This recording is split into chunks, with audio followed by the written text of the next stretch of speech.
Well, Razorback fans, I know you're still frustrated by the Razorback football team right now and some of the things going on, but a question I've been asked is, what are my thoughts on Sam Pittman as the head coach moving forward? All right, well, let's talk about it on today's Locked On Razorbacks podcast. You are Locked On Razorbacks, your daily podcast on the Arkansas Razorbacks, part of the Locked On Podcast Network, your team every day. And welcome into the Locked On Razorbacks podcast. I am your host, John Nabors. I'm also the host of Out of Bounds. You can catch every weekday afternoon from 1 to 4 on 103.7 The Buzz and 103.7thebuzz.com. Hope everybody's having a wonderful Wednesday, as I had to record this podcast a little bit early because I know I'm going up to Fayetteville for the red-white game for Razorback Basketball, which we'll talk about here in just a little bit and dive into some of the thoughts and opinions behind that. But still, it's football season, though, and whether you want to admit it or not, or whether you feel good about it or not, the Razorback football team still has their season going on, and they are in a situation to where nearly halfway through the season, which is kind of sad to think about all of the things that have happened. How can they respond? Where can they go? How can they get better from it? All of that stuff. And I've had it on my radio show. I've had it on the podcast in the comments section. I've had it on social media, people tweeting at me, people DMing me, whatever it may be, about Sam Pittman. And just the fact that some of you have lost all faith and all hope that Sam Pittman is not the man for the job. Some of you are still wait and see mode.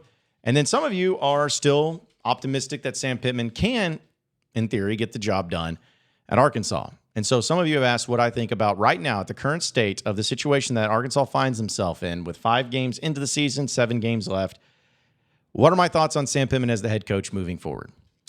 Now, I went very, I won't say harshly, but I went in pretty solid on what the issues I saw and some of the problems I had with Arkansas against Texas A&M and the rants that I went on there too. But everything is about perspective. So many times in sports that we do get caught up in the moments of things. I am guilty as this as anybody. I always try to do my best to look at it from the point of view of like, okay, let's not live in this one moment, in this one time, in this one game, in this one day. Let's see what plays out. Let's see how it goes. So that way, at the end of the day, we can actually make fair and logical rationale and judgments on the end of the year per coaches, per seasons, per success, per all of those things. And one of the things that I feel like gave me the biggest example of this overall was Eric Musselman in basketball. Because you know how many people wanted to just like make changes or feel like Eric Musselman wasn't the guy or take issues with the way he was coaching every single year that Arkansas starts off with a slow SEC deal, losing games. It's like what that taught me is that it taught me to be a little bit more patient. I think there are always times where patience can run very thin, but overall it taught me to be extremely patient. So with football, though, I have felt that way from the get-go. I want to see how seasons play out, and I'm the same way with this particular season, although I don't have a lot of confidence in it going forward. I want to see what this team's made of. I want to see what Sam Pittman's made of. I want to see who everyone's made of and see how it goes. So dealing with Sam Pittman, though, I am not someone who wants Sam Pittman fired right now. I've said that before, and I'll say it again. I don't want Sam Pittman fired right now. I think that he deserves at least till the end of the season. I think that you got to be able to acknowledge that there are some failures and that there are some positives. But at the end of the day, it's like you got to be able to perform. And my deal is I look at it from when Sam Pittman was hired, just, 4 years ago, roughly. It was a position where nobody wanted the job, or at least didn't want to play the game. Let me put it this way. There were guys that were rumored to be connected with the job, but because of other jobs being open and also certain agents being representative of them, no games wanted to be played. Hunter Yurachek's one of those types. He doesn't like playing games with sports agents.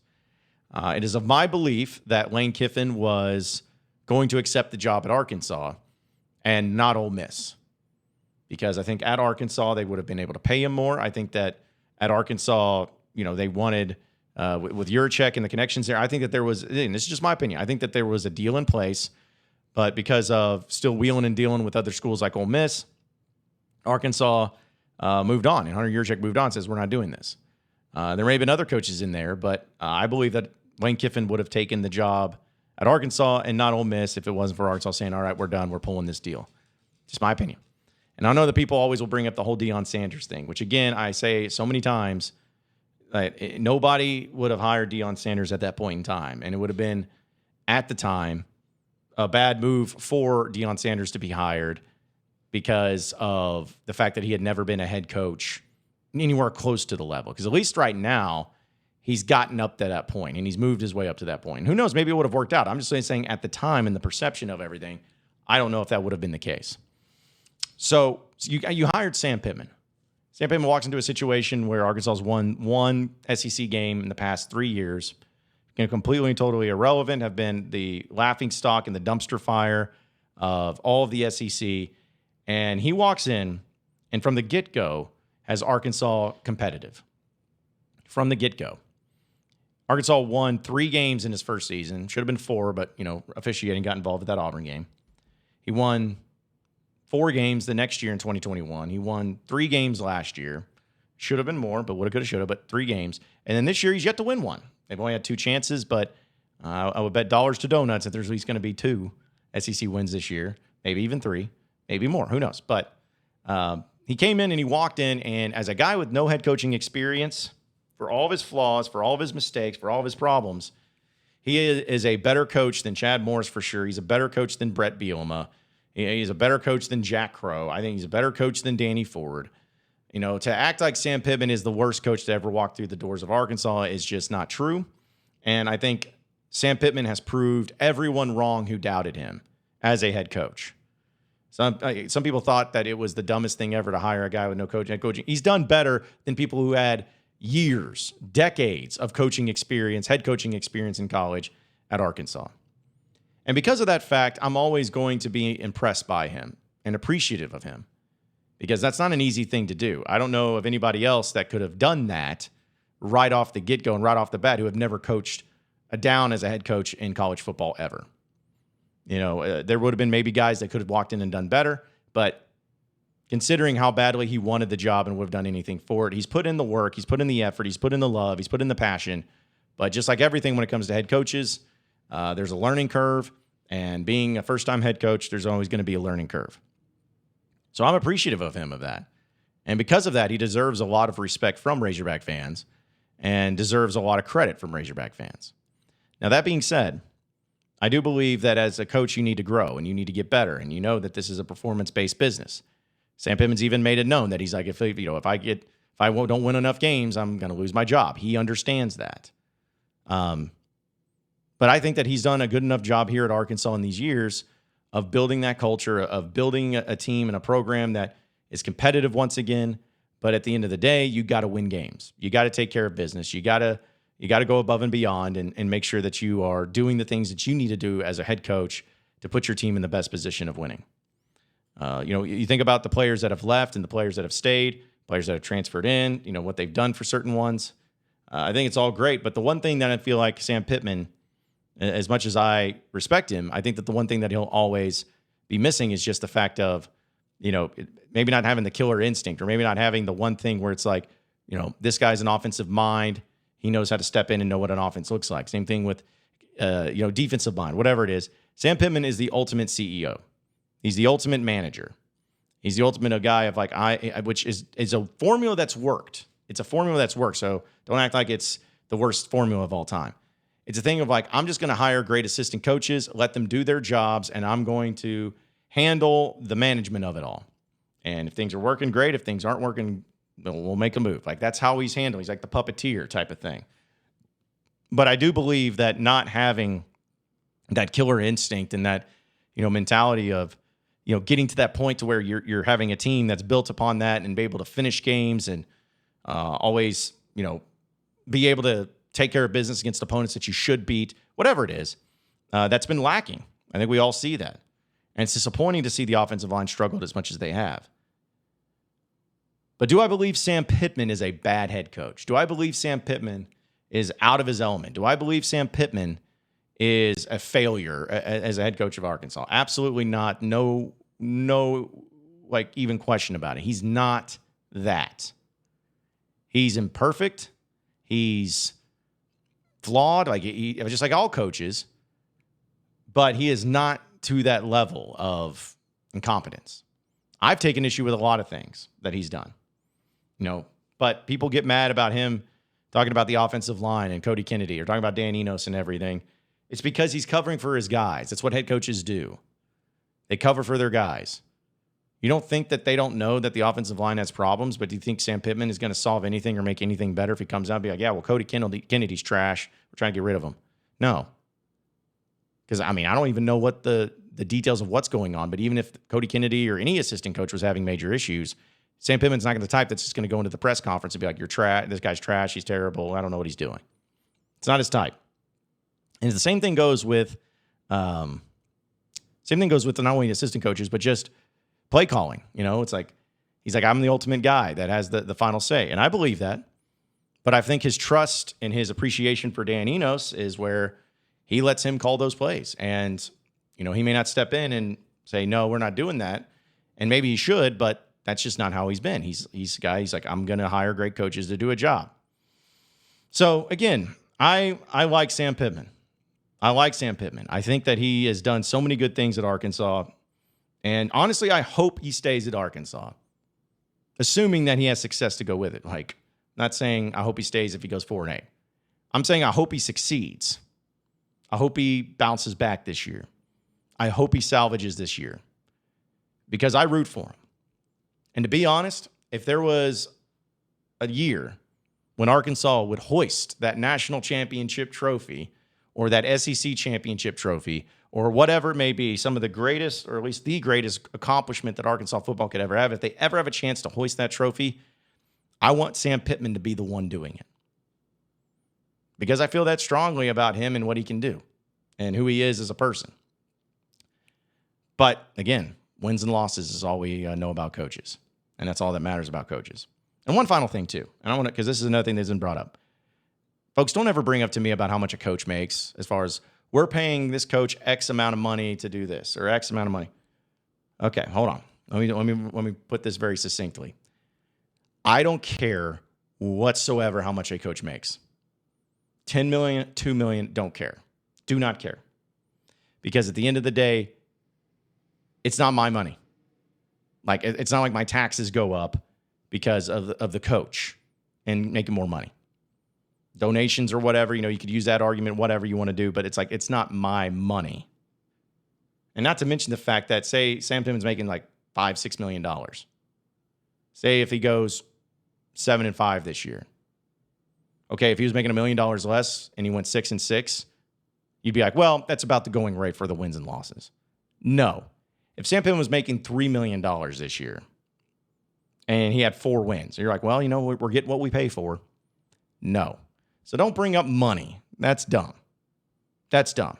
I'm like popping my neck. They missed me with that, but I just wanted to make sure that everyone's clear on my position on that group too.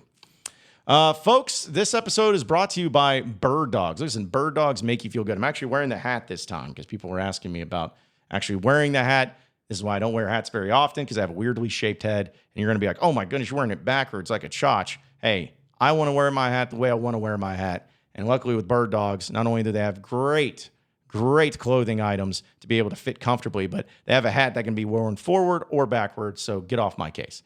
But either way, Bird Dogs do the exact same thing like Lululemon. We all know Lululemon and how expensive they are and overpriced they are, but they fit so much better than even regular shorts.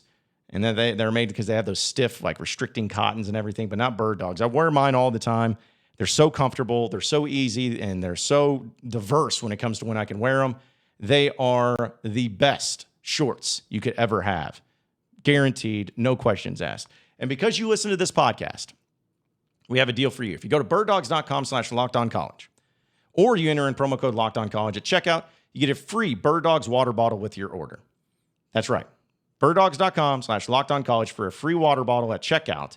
I'm telling you, no matter what the item is, no matter if it's the shorts or the pants or whatever, you will not want to take off your Bird Dogs. I promise you that. You are Locked On Razorbacks, your daily podcast on the Arkansas Razorbacks, part of the Locked On Podcast Network, your team every day.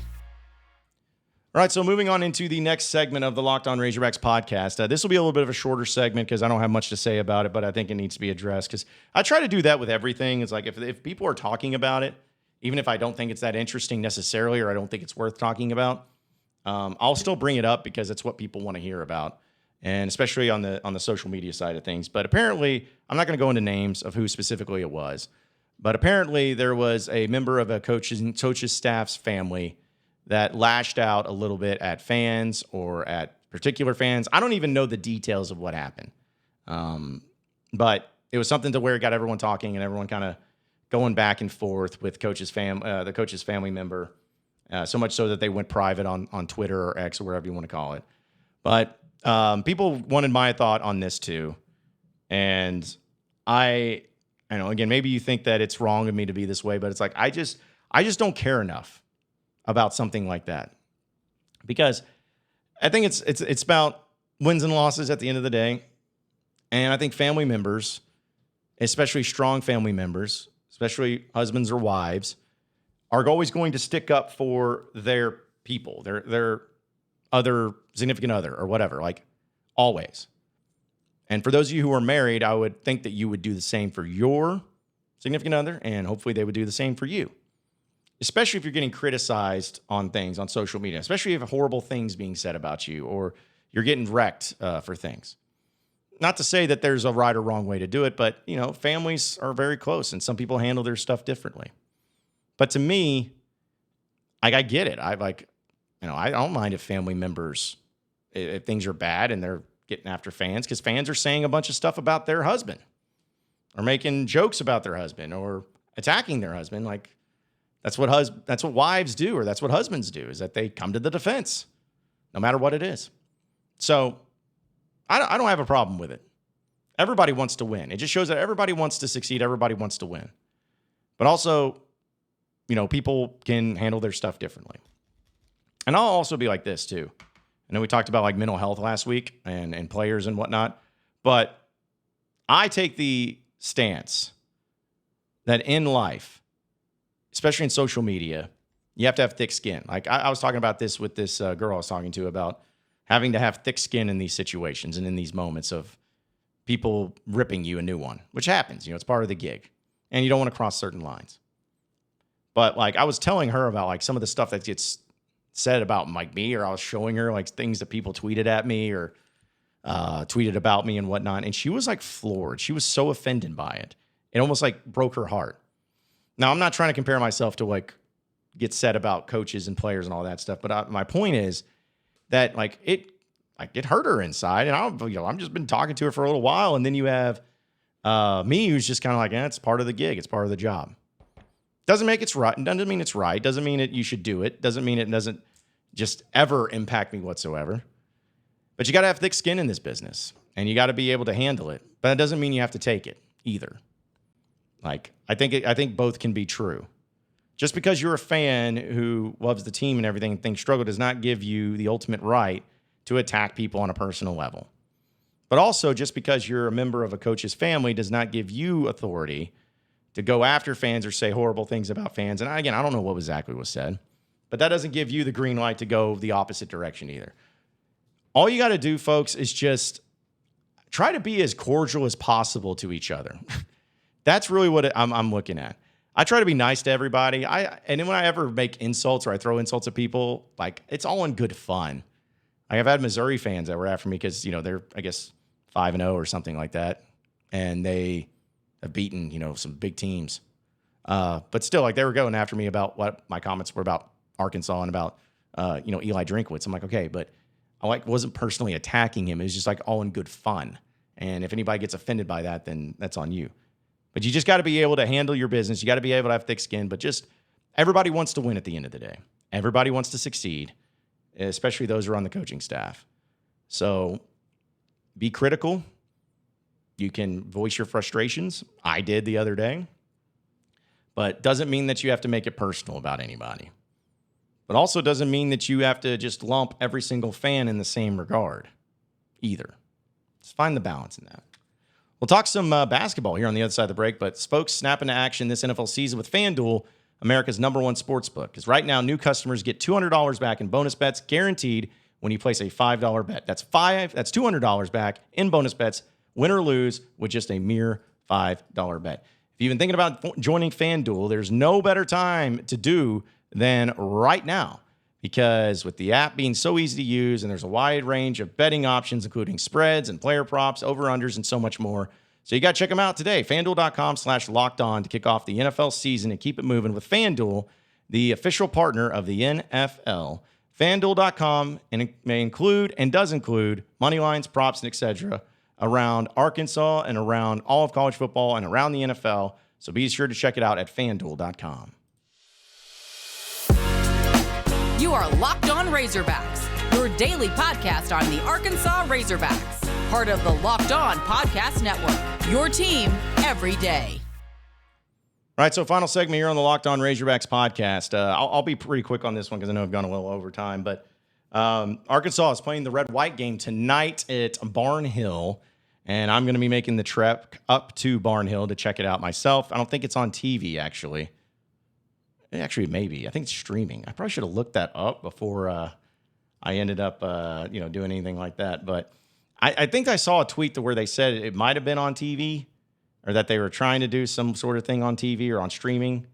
But anyways, I'll just look it up and figure it out for yourself because I should have done it before. But anyways, sorry about that. I'm pretty sure it is. But either way, it's happening at Barnhill, and I'm excited about going up there and excited to see what this team's made of. And I'll give my reactions to what I saw tomorrow on the podcast in full to be able to give you all an idea of what it looks like. But first off, I'm not going to say that there's anything that you'll be able to take from this particular thing of, oh, man, I saw in this red-white game, they hit threes. When 11 of 17 is a team from three, therefore, they're going to kill it from three. Like, it's nothing to really take from other than just a few things. But I'm just excited about basketball season. I know football season's full swing, and I still love football season. Even though Arkansas is struggling, I'm still enjoying it. But I'm so stoked about basketball season coming up. And I love the fact that they're doing it at Barnhill. I'm kind of like, about it being on Wednesday, but I think it's also good because, when you do it on a Sunday or whatever, you have to compete against people wanting to watch the NFL. But on a Wednesday night, it's like no NFL, no other college football games really. And Wednesday night, 6:30. So it's like, it could work out. So I'm just pumped about it. And I can't wait to see what this team looks like, especially with the newcomers. And, I know the practices have already happened, but I'll be able to give you a full report tomorrow. And hopefully it's one that will go really well for the season, where we're just less than a month away of Arkansas and Purdue facing off against each other in an exhibition game. That's wild. I guess even shorter than that, I forgot about the UT Tyler game being an exhibition game on Friday, October 20th. See, I forgot about that one. So it wrapped up with Purdue, but it's whatever. Basketball's going to be here, and we're excited about it, so let's have some fun with it, shall we? Appreciate everybody listening in to the Locked On Razorbacks podcast. Be sure to like and subscribe to the podcast on iTunes or on Google Play. You can also get after me on Twitter, BuzzJohnNabors, for any questions, comments, concerns that you may have. We'll keep it going from there. Same podcast time, same podcast channel tomorrow afternoon. Have a great day, everybody. We'll see you then.